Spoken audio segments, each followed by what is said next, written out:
Аксылык инибиз, уулубуз, Туманбаев Канжабек деген инибиз мына ушунчалык un жөнөтүп, бул un жалпысынан 150 тонна, 3000 кап, андан бөлөк 6 тонна май жөнөтүп атат.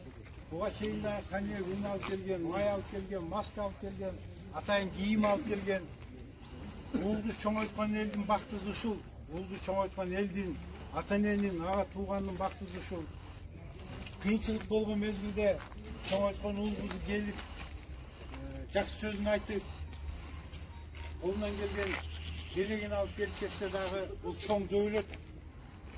Бүгүнкү көмөктүн өзү бул Аксел үчүн чоң насип болот. Кудай кааласа көп жакшылыктын башталышы болот. Канжабек Туманбаев жөнүндө мына маселекеде бүгүн жакшы айтты залда чогулду. Буга чейин дагы канча бала бактаны стадионду башка көптөгөн ишти бүтөп келген. Мындай кийин да көмөктөшөт деп ойлойбуз. Кудай жакшылыктан койбосун. Мына Кудай кааласа бул илдет дагы өзүнүн аягына чыгайын деп калды окшойт. Кудай колдоп көчөдө кенен бар.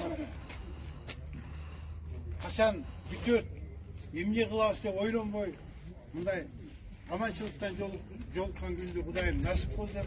Каныбек улубуз ушунчалык элге жардам кылып атыптыр. Каныбек элге бирди берсе, Алла Таала ого миңди берсин. Ушу командасы менен барыңар үй бүлөңөр менен тууган урук эл журт менен тынч болгула.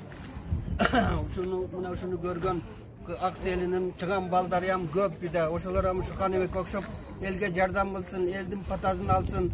Дайым ушу эл менен бирге болуштукту Алла Таала насип кылып, бәріңер нешіңер илгер болып, өміріңер ұзақ, рызқыңар балант болсын.